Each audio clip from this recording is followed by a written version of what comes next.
Hi,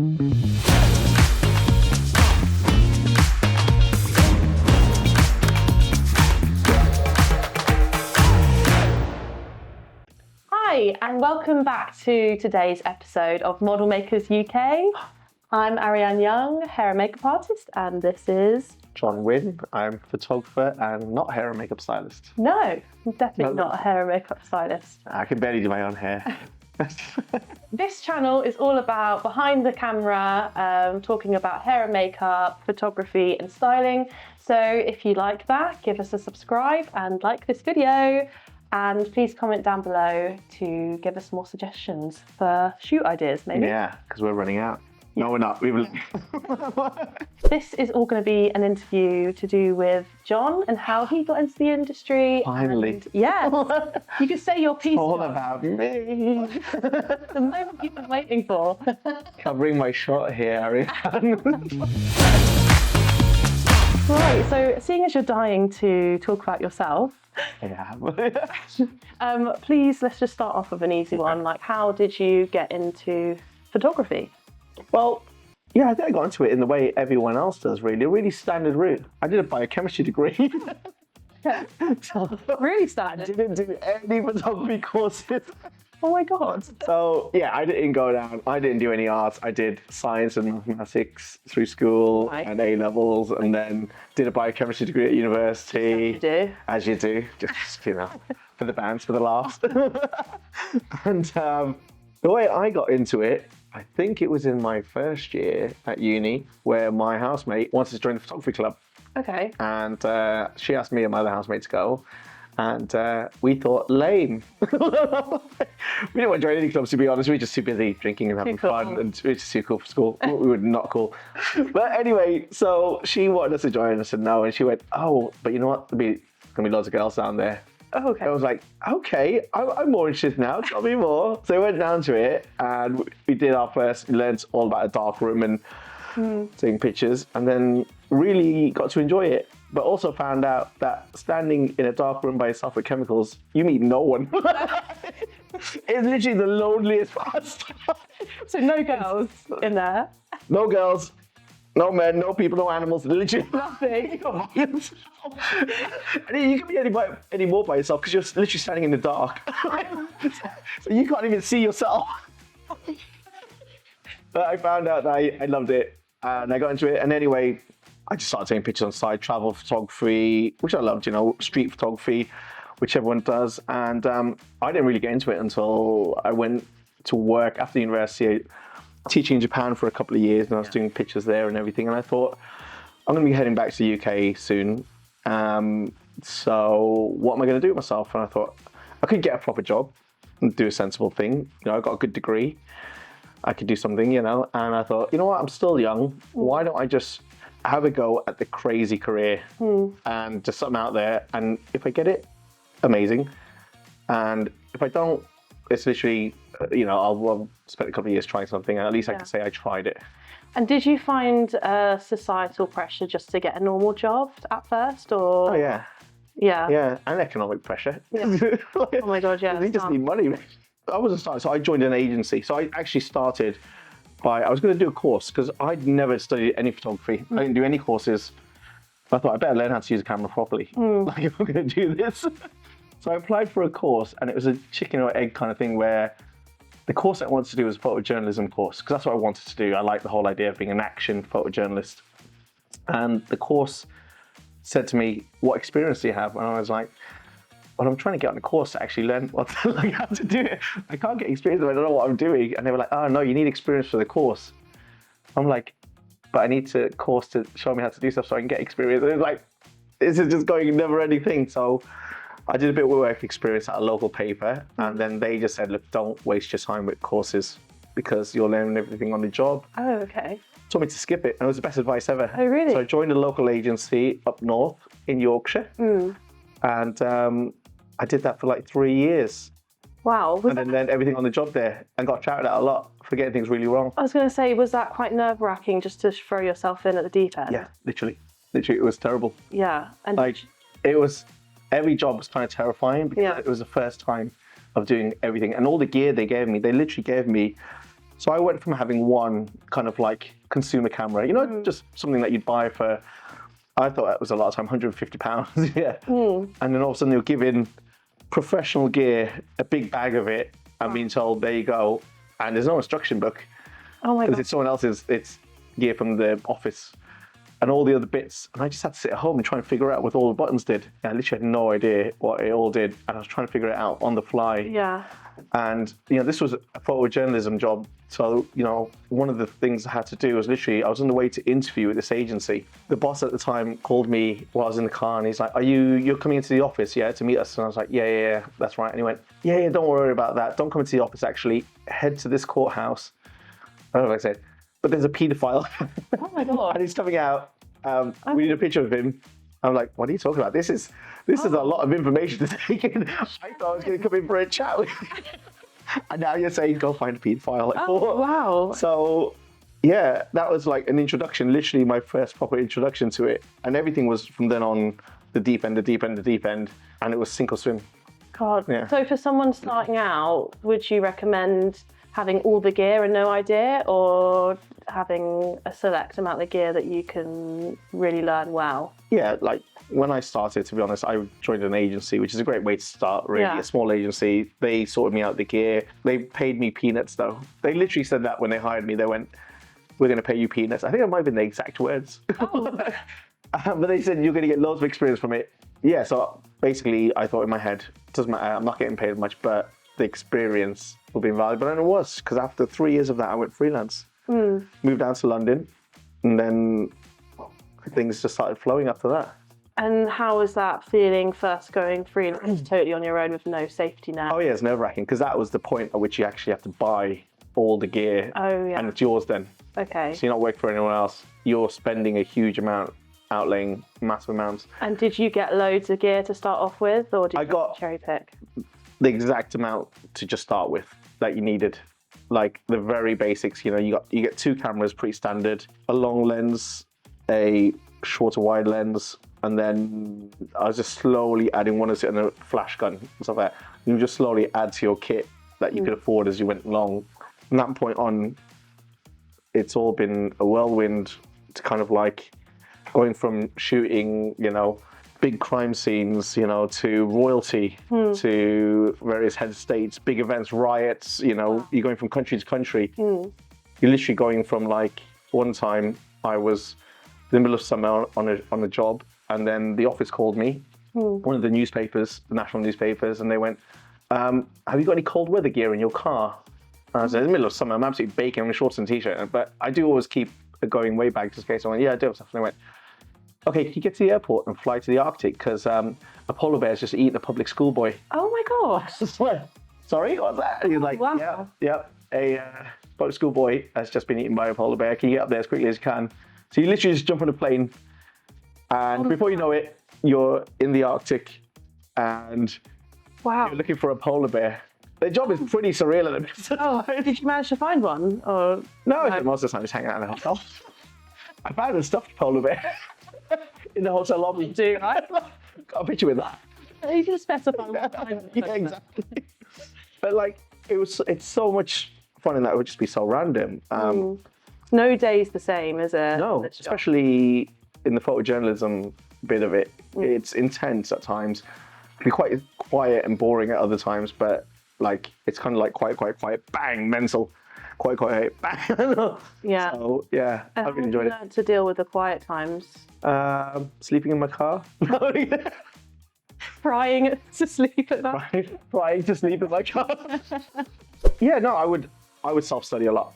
So because I never did official courses and this and that, my way of learning photography has always been to look what other people are doing and then deconstruct how they did it and try and learn more and more and more. And I watch so many YouTube tutorials on photography, like I constantly, You're always I'm trying to upskill and trying to do more and be better. Yeah. That was just, yeah. Always something to improve on. I think when you're a creative, you can always pick apart your work. 100%, yeah. I'm my worst critic. Yeah. And I just hate the idea that I'm stagnating. Staying still. I'd rather be in an uncomfortable situation. Like, it goes back to the photojournalism, we were often in uncomfortable situations. And I think that's where I tend to operate best under pressure, Yeah. like a diamond. Yeah. Diamond in the rough, John. No, just a proper, Nice shiny one. really nice shiny one. So has there been a moment where you felt you've really made it? I was always really proud of getting like front pages. Okay. Front pages, like, you know, it's just something, it's there. You can walk into any shop and you see your picture on the front page. Oh, that's an amazing feeling. And it is quite cool, actually. Or when you see them in like, big glossy magazines, had one in like GQ full page, or, you know, a double page spread in the Guardian just for a picture, literally two, you know, the Guardian's a full broadsheet, and see 2 pages, wrap one of your pictures in it. That's a good feeling, isn't it? It's satisfying, yeah. And, you know, after 16, 17 years of doing this, seeing your name in the tiniest print you can imagine, but still seeing it there. Never gets old. It doesn't get old. It's pretty cool, actually. You're like, that's amazing. Is there any shoots that have really stood out to you? Oh, I don't know. I've shot so many now. In the early days, it was the big riots, the big moments in history that I loved doing, you know, because they were like immortalized. Yeah. And then later on, it was really satisfying when you just do a really nice portrait, when you connect with someone. There's one image, there's a couple of images, right, that I really, really am proud of. And ironically, one of them was even before I was a professional photographer. Oh my God, who? It was just a very simple one. I was traveling in Cuba at the time, just after university. And it's an amazing place for pictures. And it was just some boys playing in this disused, big, open space, and there's just 4 boys playing baseball in this tiny little room, but the scene looks huge. And it's really, you know, I've always really liked it. And then there was another portrait I did. He's an East London printer. And it turned up, and from the outside, the shop wouldn't look like anything, but you went in there, it was like traveling back in time, because all these old boxes of print items and stuff like that, you went in there and he had his overalls on, covered in ink stains. His hands are just caked in ink. You can just see all the lines and everything, and just characters that have they're real, you know. And I've got the opportunity as well to like photograph people who I've really admired, you know, or like people who I've thought are amazing. Photographed the war photographer Don McCullin, but he's an amazing, just you know, when I was starting out, you know, I'd look at his images and be like something to kind of aspire to, and that was really cool. Nerve-wracking photographing a photographer. Oh yeah, it is. But you can only do what you can do, so I try not to overthink it. I photographed Sir David Attenborough. Oh, cool. So which is really cool. He's a national monument, and the late Queen, actually pretty much all there was, and the new King. Oh wow. And the future King. Done them all. Yeah, I got them all. Like Pokemon, royal Pokemon. Okay, so it sounds like you've had some real highs in your career, but what have been some lows? So, there's one, right? It was a low at the time in that it was terrifying, but now looking back on it, it was quite amusing. I have a couple, okay. So one's more serious than the other. So one of them was during I don't know if you know, the Arab Spring, when all the Middle Eastern countries, they were toppling their governments. Oh, okay, yeah. So I had to fly out to Tunisia at the time and cover it. And we had to try and get like a British angle on it, and people who were trapped there. So we're driving through past curfew. There's no government, you know, authorities collapsed. Wow. It's pretty terrifying. Yeah. And I was hiding all my gear under the chairs because we were just trying to get across the country. Yeah. And there were just armed militants everywhere now, and like roadblocks and everything. So we get to each roadblock, and then they would search the car, ask what we were doing. We'd just be like, we're just British tourists trying to get out of the country. That's it. We're just trying to get up to the capital. Get past that, you drive literally 100 meters, you stop again. And then eventually we got to one checkpoint, and then they want to search the car, and they found my bag of cameras under there, and it's all professional gear. Yeah. So I couldn't really swing I'm just a tourist. So we had to go, oh yeah, we're journalists, we're just here to cover this. And it turned out that they were like the secret police, basically. Oh my God. Yeah. So they all had machine guns out on us and everything. So they're pointing these guns at us. And it's all a super tense situation because, you know, the government's collapsed and these guys don't know who they're working for anymore, and everyone is just gone a bit nuts. And it's a tense situation, and one of the guys goes, you know, show me what's on the camera. I was like, I haven't taken any pictures yet. You know, we've been waiting, you know, we haven't done any pictures. And that was the truth. Yeah. But he's like, show me. So he made me take the camera out, play it. And the thing is, all I had on my camera was literally the shoot that I just left in London. Oh, God. So before. What was that? So the first thing that turned up was a cat dressed as a clown. So we had this really tense situation, and there's this guy, he's like play it, and there's a cat dressed as a clown. And he's like, what is this? And I was like, what do you say at this point apart from it's a cat dressed as a clown? It is what it is. This is my work. And then he got next picture, it was like a rabbit in a skirt. So this is what you do as a photojournalist, is that you don't just do one thing. You do features, and then you do the hard news, and you don't get a choice, you just get told. So I done this feature on all so it was a whole row of animals dressed in various outfits. And then we got past the animals, and he was still looking for stuff, and then... Was he dead serious, deadpan? They were because it was all tense. The country's falling apart. It's like really nerve-wracking, and they're afraid of all the Western journalists and stuff. Oh, God. And then we get to the next picture, and it's like an old lady in a garden, and they're like, who's this lady? I was like, that's Jean from Kent. Who is this Jean? And it's like, she's got problems with her mortgage. It was a finance piece. What's wrong with her mortgage? Rates. Okay. So it was really, and I think they let us go because they thought we were idiots. I think they thought they can't be serious journalists. This guy is a moron. I think that's how we got out. Do you feel like, because I know sometimes I think the same, imposter syndrome, where you think, they're just going to find out, That's literally every day. That's literally I'm not trained or anything. Literally every day, yeah. And have you found any snobbery when you've said to people that you're not trained? Yeah, you do get sometimes actually, because people go, oh, what art college did you go to? Did you go to St. Martin's? They start name dropping places, or else they say, oh, who are you inspired by? Give me these photographers. And I'm like, I just look at photos, individual photos, and go, I like that and that and that. I just don't have the time to really dig into all of it. I don't idolize. No, I look at single images of things and go, I really like that picture. I really like what they've done here and this and that. So there's definitely a bit of art snobbery at times, and I'm just not one of those people who is bothered by that kind of thing, to be honest. Yeah. And then the imposter syndrome thing is true, but I think you get to a certain point in your career where you just kind of put it to one side in your head. You compartmentalize it. Okay. So, yeah, you can at times, like, you get in there and it's almost like walking into a house that's burning and you spend the first 5 seconds going, oh, the house is burning. Yeah. And then you eventually kind of go, well, I should probably do something. I should probably get out and put it out. Yeah. So you go into action mode then. Yeah. And then that's just your brain saying, do the job. So you do the job after you've had your 5 seconds of running around in a circle. Or you're a bit like that dog in the meme that just says everything's fine. The house is burning down. Keep on going. Run away, boy. That's it. Yeah, that's it. And that's the thing. Always be blagging. Yeah. Yeah, you can 9 times out of 10 you can pull it off. Oh yeah. The number of times that you just think, oh my God, I can't believe this is working right now. I am just making stuff up at this point. Yeah. Do you ever find it hard to say no to a client? I can do, yeah. Yeah. I try and tell people things are unrealistic sometimes. Yeah. And sometimes you do get like really unrealistic requests, especially with animals. It's like, we'd love to see these 5 dogs doing backflips over each other or making a little pyramid of dogs.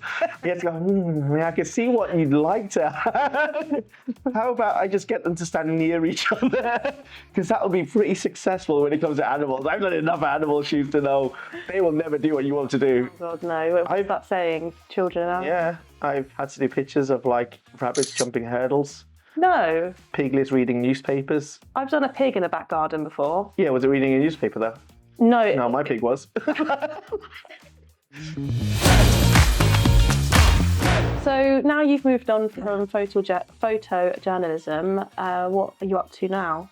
Yeah, so it's weird. Like my career, I didn't intentionally just change. I loved what I was doing, but I started being asked to do more portraits, and then I really got into it. And then the more the newspapers asked me to do it, and as I continued, I think, to do a decent job of it, they kept asking me to do more, and then eventually you get pigeonholed as a portrait photographer. Right. And then that goes into features and magazine stuff. and then you get called upon less to do the new stuff. So it's almost like a natural cycle that happens itself.